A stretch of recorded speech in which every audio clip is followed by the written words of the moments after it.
Spencer, welcome to Mint. How are you doing, my friend? Thanks for being on. I am doing very well. Thanks for having me, Adam. It's exciting to be here. I know season four, Big Bang came out on Twitter a little bit ago. So I'm excited to cover kind of what's happening at DAOhaus, you as a product builder in Web3, and this new CCO funding vehicle that you guys are kind of like constructing internally that we'll talk a little bit about more later. But before we go into all that, let's start with the basics. Who are you? What does the world need to know about you? But more specifically, what were you doing before crypto? Yeah, I think that's a good place to start. I'm Spencer. I for a long time have been quite interested in technology and in economics and in psychology. That's kind of where, from like an educational background, that's where what I focused on kind of centers, and that took me in a few different places in a few different directions, but ultimately into product management. Working on building products, understanding what users need, understanding the industry and the dynamics of what's going on around in the broader space, that sort of thing. And but also on the side, I was just interested in technology and had been, um, learning about a little bit and aware of Bitcoin and Ethereum, et cetera, for maybe a couple of years, and I kind of been growing in interest, especially in Ethereum. Um, but it was really in my job as a product manager at a healthcare company, um, where I started to really like internalize the power and the opportunity and the interestingness of crypto, and especially Ethereum at the time. And that was really brought on, or like kind of forced forced to me by starting to really understand the structure of, at least in the US, the healthcare industry, and how all of that stuff works, or more accurately, doesn't work, because all of the incentives are so utterly backwards. And they're so utterly backwards because all of the data that gets generated about an individual person, about you, the patient, is not owned or controlled by you. Instead, it's owned and controlled by all of these disparate organizations that sort of are fighting tooth and nail to maintain like their silo of that really valuable information. And that, Got it. there's many other reasons, but that's a key one, that the healthcare industry doesn't work. And I started to see how a like shared distributed database, where that stuff could be more accessible to everybody else but still maintain the proper incentives to make everything work, would be super powerful. And that's really what kind of took me way down the rabbit hole, um, and several steps in between, but now I'm here today. Now here we are. So you mentioned building stuff that people need. Okay. So for starters, what's it like being a product person in Web3? And what do people need in crypto? It's a very vague question, but intentionally, right? Intentionally intended to be vague. From your point of view, what does that look like? uh, yeah, I'll get to the second question maybe second, because I think that's a much harder one. The first one is also hard, in the sense of, what is it like to be a product person in Web3?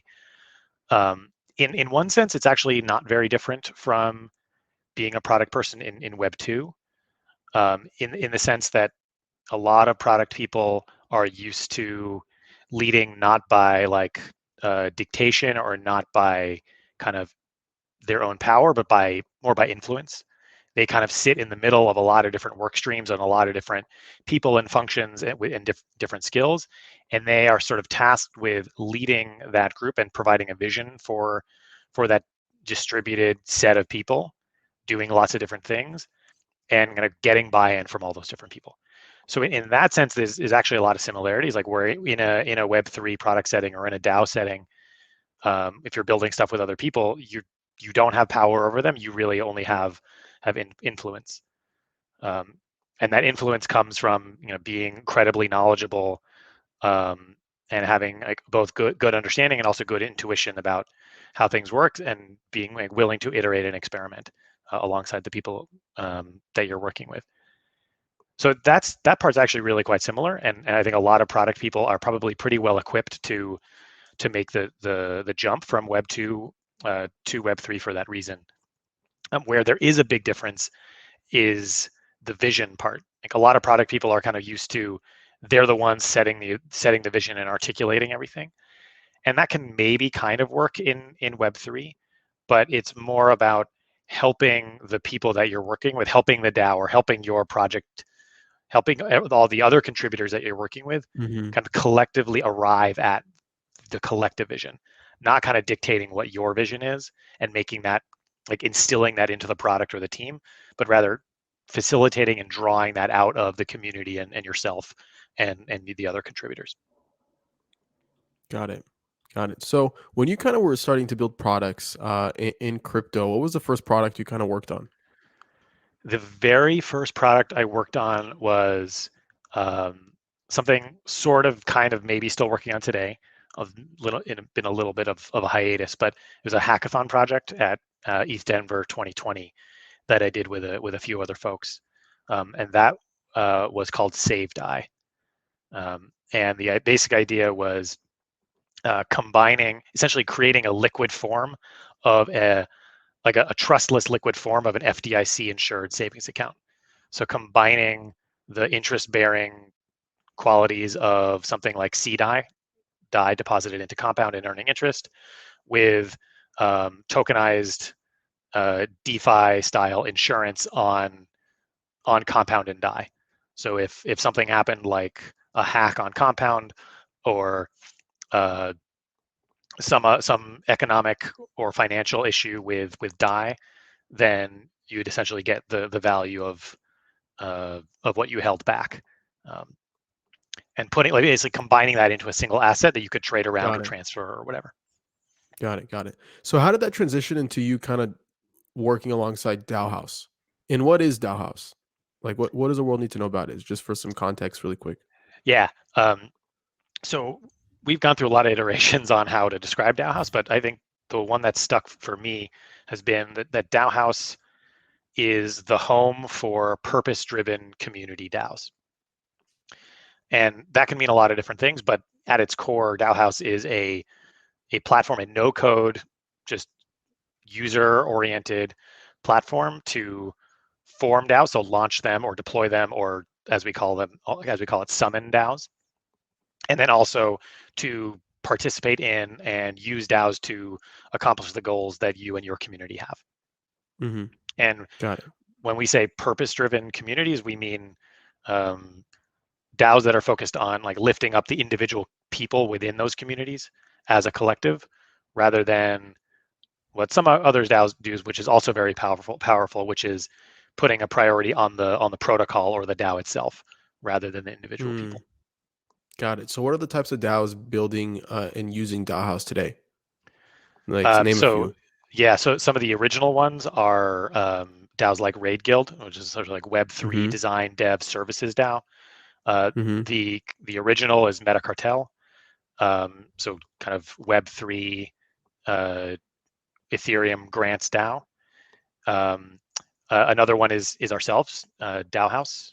There's a number of different iterations of it, or flavors of it, but kind of a Mm-hmm. DAO created to build a DAO platform. Others include Meta Gamma Delta, um, which is sort of a DAO that exists to support women and what they want to do in the space and kind of advance their goals and bring more women into the space.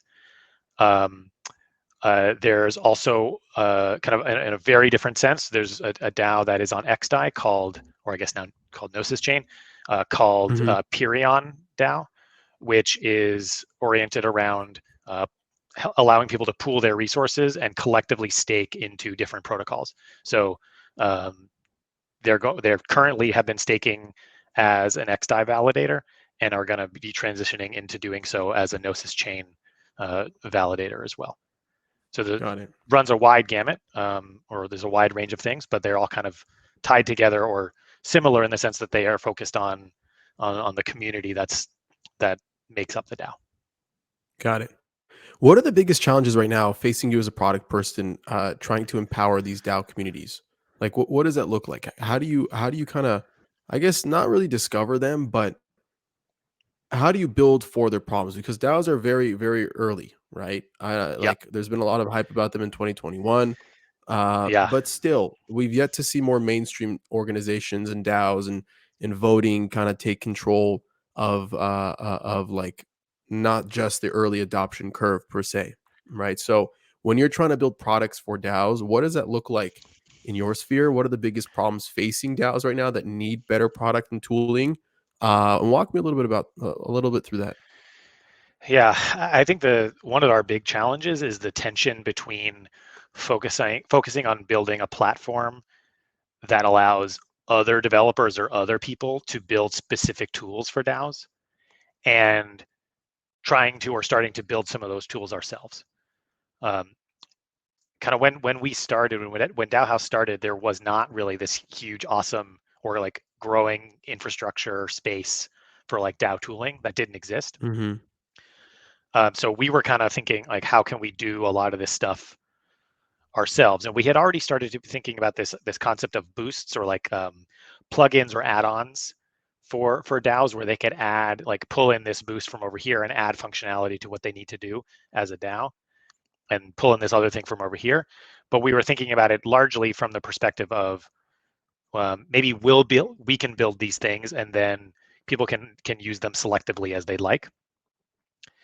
But more and more, as we have seen so many awesome DAO tools starting to be developed, and for like some developers just focusing on a single small slice of what DAOs need to do, much in the same way that like lots of different companies in the Web2 space are focused on a single small slice um, of what companies or corporations need to do, and that's essentially the entire SaaS marketplace is that. Um, we've been transitioning more towards creating a, like, focusing on a platform, almost building like an operating system that other developers can build on top of, and really focus in on, go deep on the individual, like very specific, narrowly defined problem spaces that DAOs are facing. There are a ton of those, so it's very difficult for us to be thinking about. It doesn't make sense, I think, for us as DAOhaus to try to build for those or solve all those problems. It Right. makes much more sense for us to facilitate others to do so in a way that helps DAOs and provides a cohesive experience. Now, are these tools that help start a DAO? Are these tools that help scale a DAO? Are these tools that help with participation? What are some of like the biggest problems that tools are trying to solve right now that would be a good fit, for example, like DAOhaus? Sorry, are you asking what is DAOhaus a good fit for, or the other way around? Like, Rather, we're talking about the ecosystem of tools, right? yep, And you're talking about the granularity of tools being built for organizations, some smaller than others, some larger than others. Okay. These tools that are being built right now, they're obviously contract like you guys are trying to build it in a way where it's composable enough so developers can kind of build for these communities, right? What are the biggest problems facing these communities right now that you're seeing that tool providers and tool builders are trying to solve? yeah. A big one is, so, well, the three things you described, forming, participating, and scaling, are definitely all very big. Like, there's problems everywhere. Hmm. As you mentioned, we're still very early, and everybody's trying to figure everything out. A big one that I've started to see people thinking a lot about is compensation, and kind of incentivization. So maybe that's kind of a form of scaling in a sense, um, where where maybe instead of scaling in terms of size, it's scaling in terms of impact or power, given a constant size or a slowly growing size. Where DAOs are moving from, are trying to move from kind of like a collection of people that have come together to do something, and are kind of internally motivated to work on that thing, to like powering up and expanding their capacities to like bring in people, and allow people to spend even more time doing that, because they're getting paid in a consistent, potentially consistent way, or in a way that's sustainable for them. And I think a lot of DAOs are grappling with that, and there's a lot of like treasury management stuff embedded in there. Like, can you pay people just with the token that your DAO is using, or might be defined Right. by? Um, so it all kind of gets tangled together.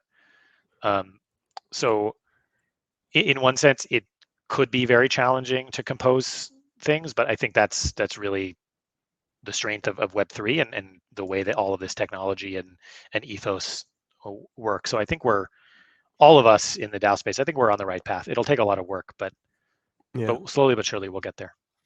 Yeah, it makes a lot of sense. I want to transition into, because we're already speaking about like tooling, we're speaking about payments, we're speaking about like more money related stuff. I want to transition into this concept that you guys are tinkering with. And I don't know if it's public yet. Maybe this is the first time we're actually talking about it publicly, but this concept of CCOs, and you coin it community contribution opportunity. Okay. Give me a quick deep dive. What is a CCO? Why is it important? And what are you guys trying to achieve? Excuse me, by issuing this new, I guess, fundraising vehicle. Yeah. So we are pretty very excited about CCOs.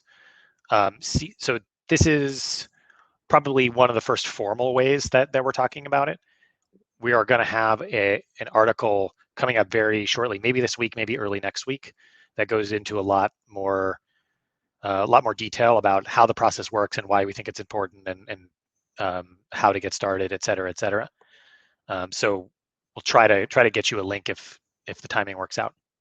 But we also used this, or something very, very similar to this mechanism, about a year or maybe 15 or so months ago, to kind of kickstart our own work in a more serious way that had been previously possible.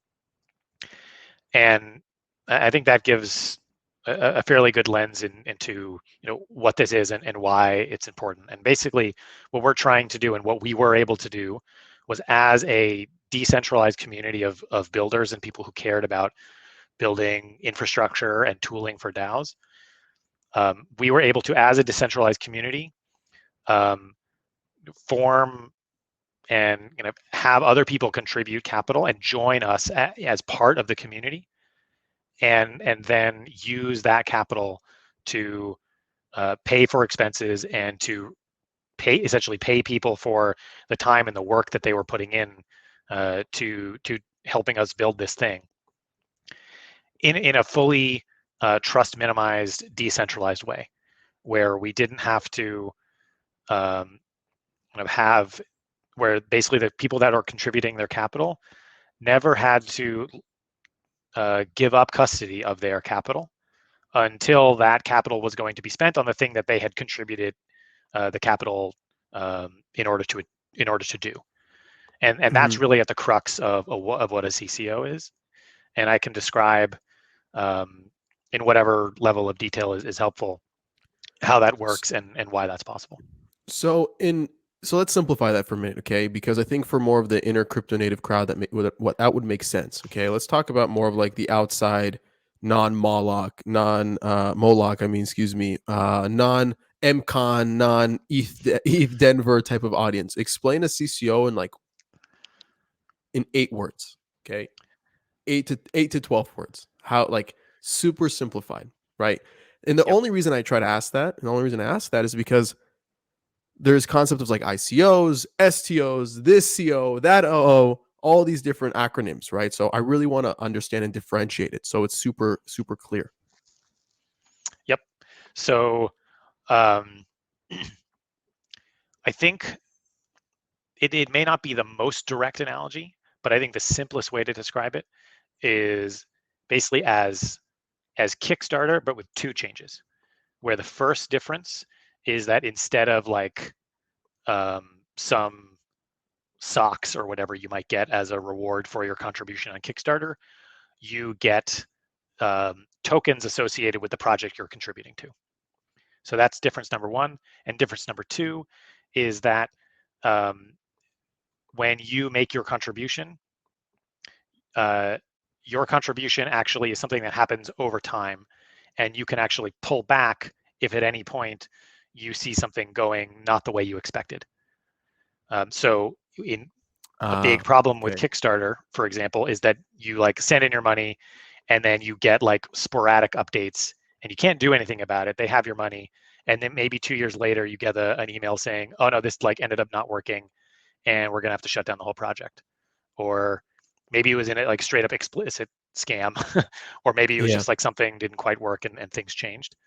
In a CCO, when you give your money, you can always take it back until the point that is actually spent on the thing that you meant it to be spent on.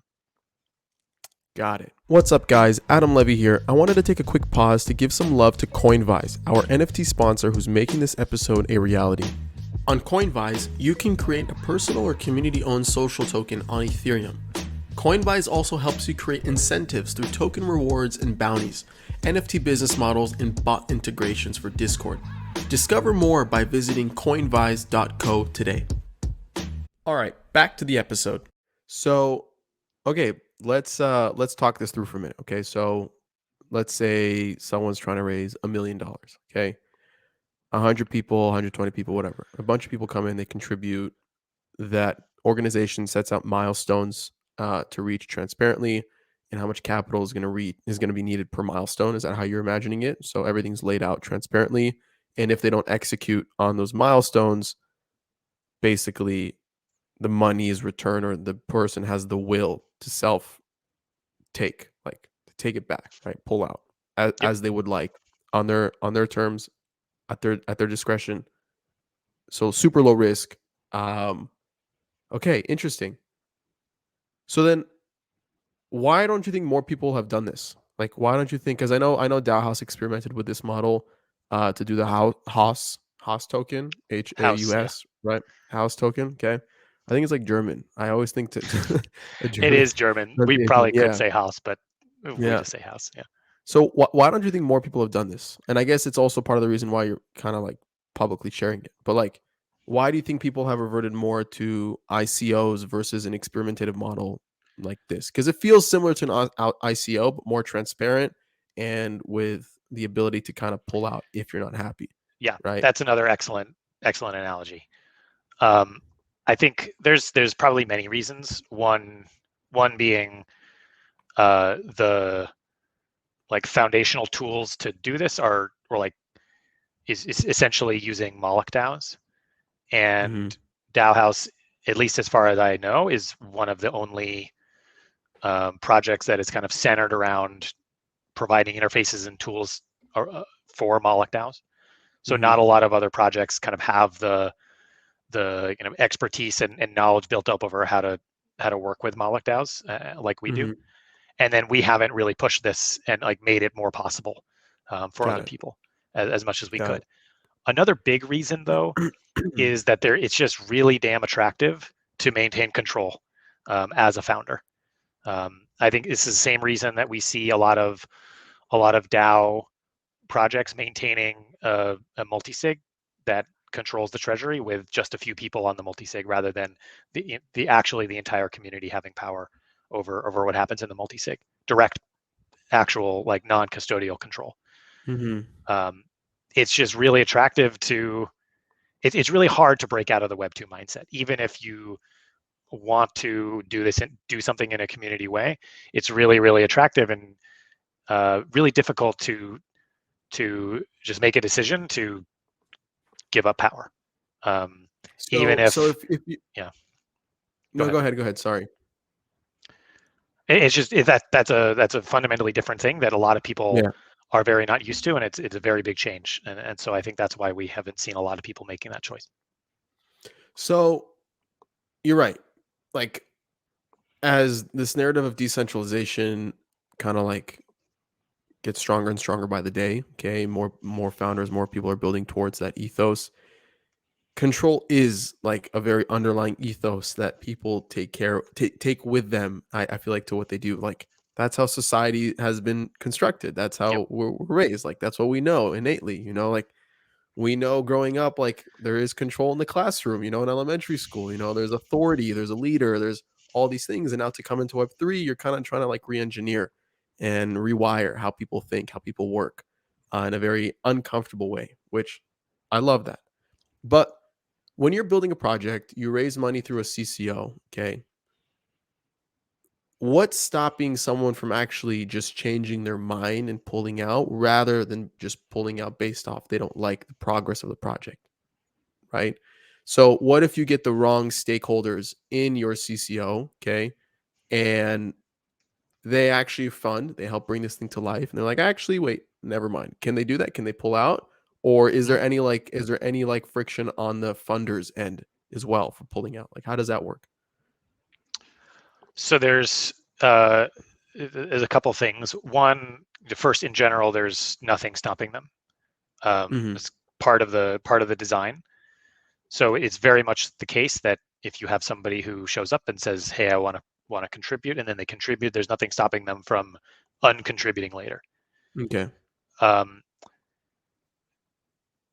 However, so part of the one thing that I haven't fully talked about, I don't think we've made fully clear yet, is like during the process of the CCO, you described it as kind of a milestone thing.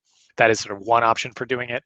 Another is just kind of as money is needed, and that's really up to the like core project team that started the project, and up to like mutually between them and the people who contributed capital Uh-huh. to agree on. Is how those milestones are conducted, or how the capital is sort of spent over time, or what the framework for that is. But whatever that framework is, as capital is spent, so let's say it's ETH, that's the capital. Everybody puts ETH into the DAO. They get their claim on that ETH that they can redeem and leave with at any point, as we were saying. As ETH leaves the DAO, is spent to build the thing that everybody wants to build, it gets replaced via a process that we call transmutation. Basically gets transmuted into the tokens that represent the project. Hmm. So if I were to contribute ETH and then like a day later say, actually, I changed my mind, I can take my ETH back, and it would be Hmm. 100% ETH. But Hmm. let's say it's 2 months down the line and the project has proceeded and some of that ETH has been spent. Now, if I change my mind, now what's going to happen is I get, let's say, 75% ETH, 75% of my ETH back, and instead of the remaining 25%, I get a proportional amount of the project tokens. So if I don't believe in the project anymore, then I might still make that decision and kind of take my roughly 25% haircut. But that potentially could be a reason for me not to leave at that point, and just to say, you know what, I'm going to see this through, and hope that the value of my tokens increases, or Hmm. hope that the societal value of the thing that I contributed to was worth it. Got it. Um, but the Makes truth sense. is that there's by design, there's flexibility, lots of flexibility, and support for, or power given to contributors, capital Got it. contributors. Got it. What is the legality around this? So that's something we're exploring. There, it's as this is the case with a lot of the stuff, is pretty big gray area.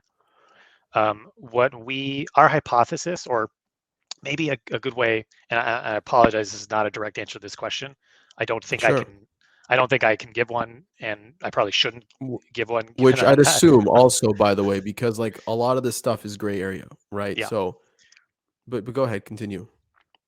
like, I'm not a lawyer. This is definitely not like legal opinion in any way. But our Right. hypothesis is that CCOs accomplish many, or maybe even all, of the goals of the existing uh, like SEC and other sort of regulatory requirements, Hmm. because they institute such strong protections for capital contributors, or you could call them investors, or whatever you want to call them. Basically, the point of all of these mechanisms and requirements and disclosures and all of that is to ensure that the team that is raising the money doesn't have a significant uh, um, information advantage, that there's no information asymmetry between the team and the people that gave them money to do the thing.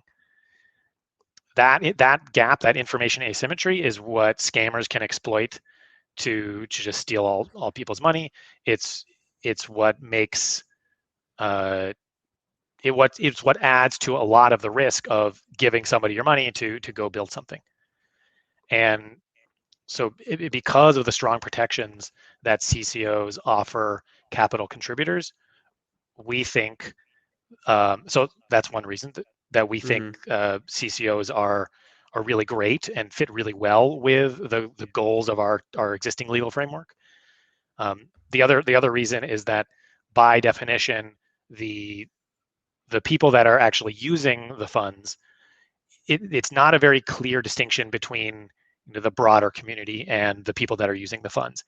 It's a decentralized community that is making decisions collectively over how to spend the funds and what to spend them on, rather than a CEO and a board of directors and maybe a CFO making those decisions and actually executing those actions.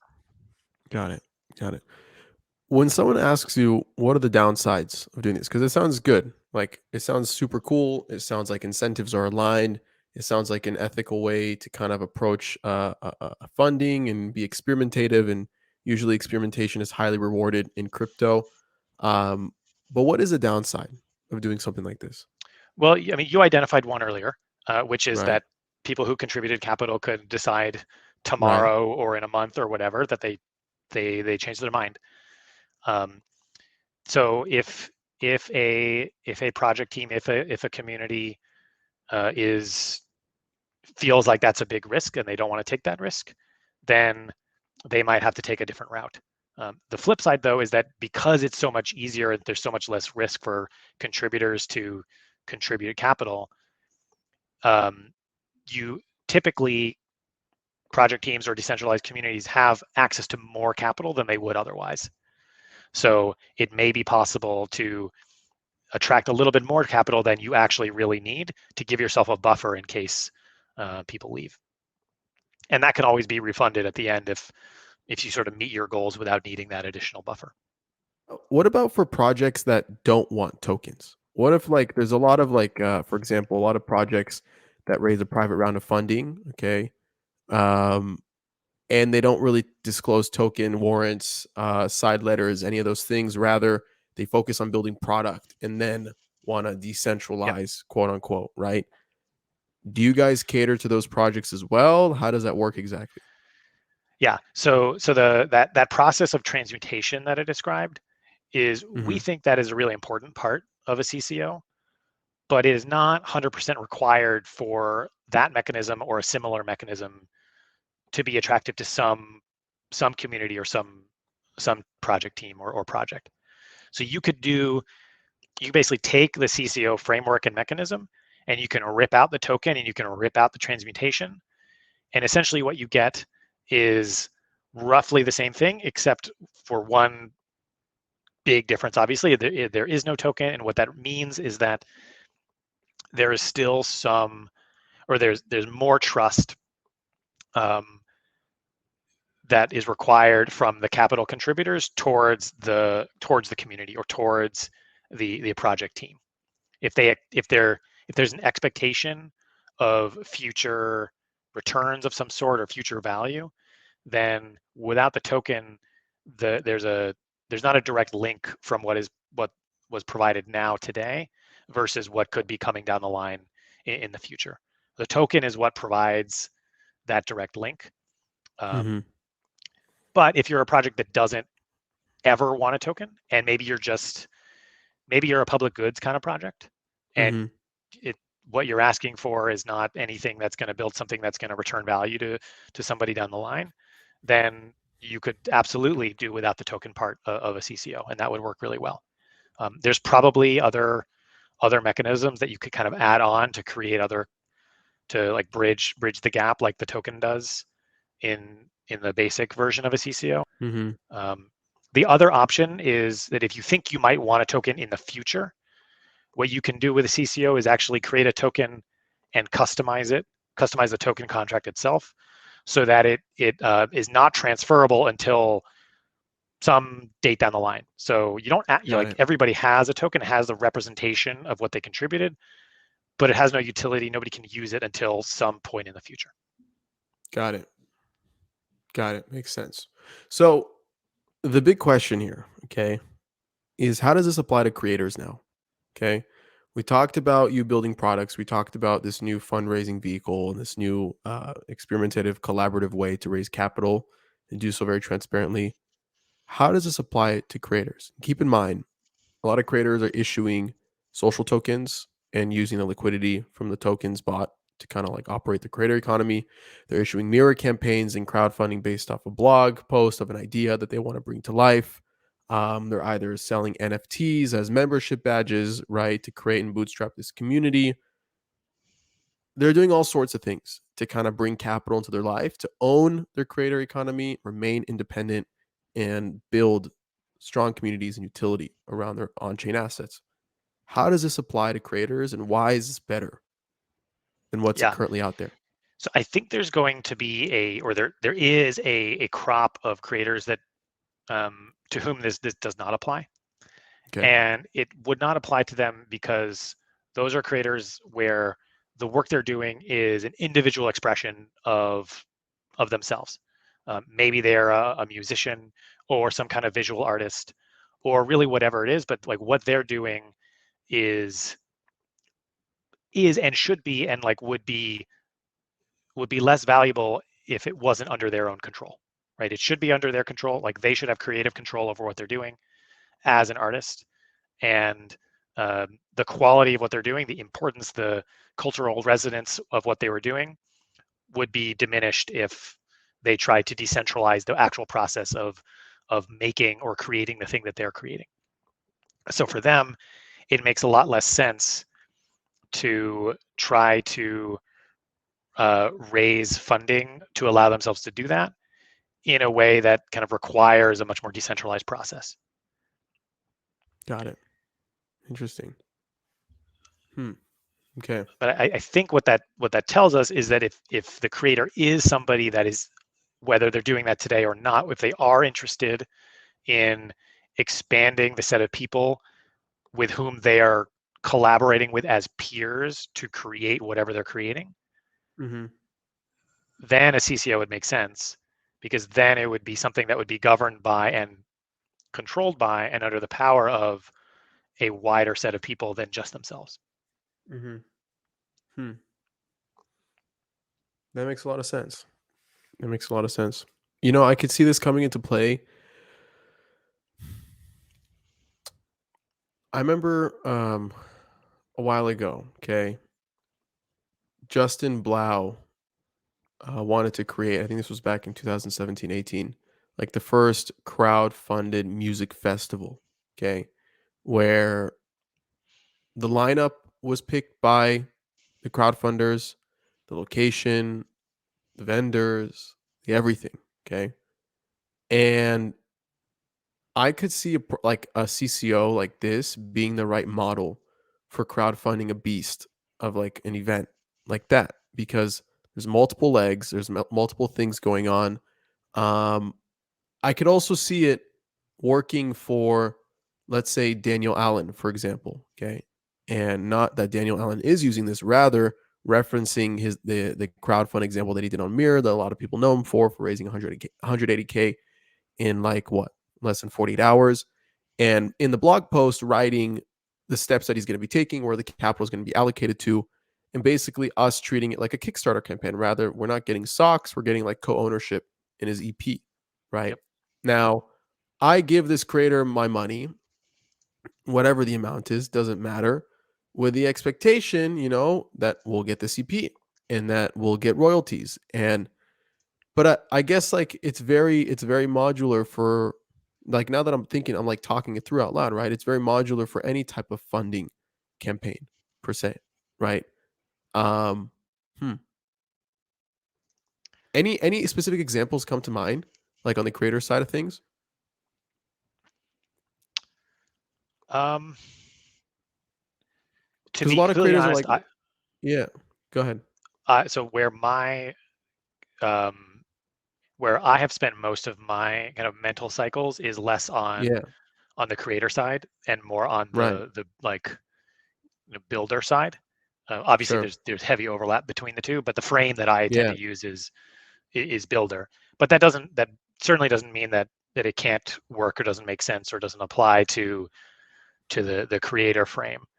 And I probably want to walk back a little of what I said. I think your example was a good counter like counter argument to what I was saying about a CCO not applying to an individual artist or an individual creator. I Okay. think some of the advantages of a CCO are that the funding is under, or the decisions about what to do with the funding and how to spend the funding are under control of a decentralized community of people. Got it. Okay. That's one big advantage. But the other big advantage is that the investors or the capital contributors or the donators or whatever they're called in that particular instance, they get a lot of protections. So even if there's an individual creator that is basically promising, I'm going to make something, I'm going to make a music video, I'm going to produce a movie, I'm going to write an album, I'm going to make a sculpture, whatever it is. If there's so they could do that in a way. Let's say there's a token involved, and the token is meant to represent the future value of the album, that maybe royalty rights on the album or something. Okay. People could contribute funds, and then as the artist is working on that album, let's say, and this is a gross simplification of the album making process, but as they complete each song, they basically say, okay, I'm now going to pay myself out of this pool of funds that you guys all contributed.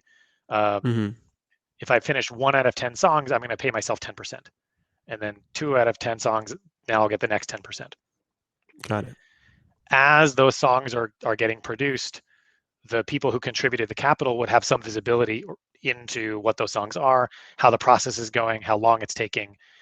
And if, say, it looks like the artist is stuck and the album is not going to get completed, they could always walk away with the remainder of their funds and kind of cut their losses at less than they otherwise would be. Got it. Makes sense. Interesting. So what's the timeline? Like, when are we going to see more and more communities, you think, attempt a CCO? I know you guys had a successful crowdfund for the house token. What is the timeline for this stuff? What are you thinking? When are we going to see this stuff more in action? Because this is very premature, very early. Walk me through that. Like, what's the plan of attack here? I would say, so there's probably a few different phases. Okay.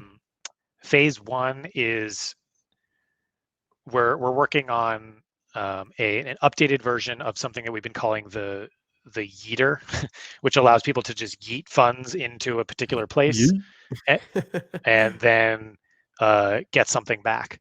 To date, that yeeter has just been like people send funds into a multisig, and they basically are trusting the operator to do the right thing, either deploy a DAO later or send them a token later, like very similar to a mirror fundraise kind of thing. Sure. But we're updating that to use something that's somewhat akin to the CCO mechanic, or really like the first part of it. So when you send funds into this contract, instead of basically getting back nothing at first, you actually get shares in a DAO instantaneously, immediately get shares in a DAO. And I think that is going to be a big catalyst when that is more publicly and widely available, because it's going to way lower the barrier for projects to use that kind of just very simple fundraising kind of process. Actually, less for the people who are raising the funds and more for people who are contributing the funds, because suddenly, if they have shares in the DAO and can rage quit those funds out anytime they want, just like in a CCO, then their risk level is way lower and their barrier for deciding to contribute funds is much lower. Got it. So that's kind of phase 1, and then phase 2 is more some of the tools that facilitate the transmutation stuff. So when you start to expand that yeeting kind of thing from just the sending funds in to now this process of more slowly spending the funds and the ability to transmute the funds into the project token over time. That'll probably be, so I think the phase 1, and these are not official phases, but phase 1 is probably like roughly around ETH Denver quarter Q1 of 2022. Cool. And then the second phase is probably like in the summer, or maybe the fall, depending on how much like immediate demand there is for us to spend time building this stuff versus fitting in and alongside everything else we're working on. Amazing. Spencer, I think that's a great place to end off as well.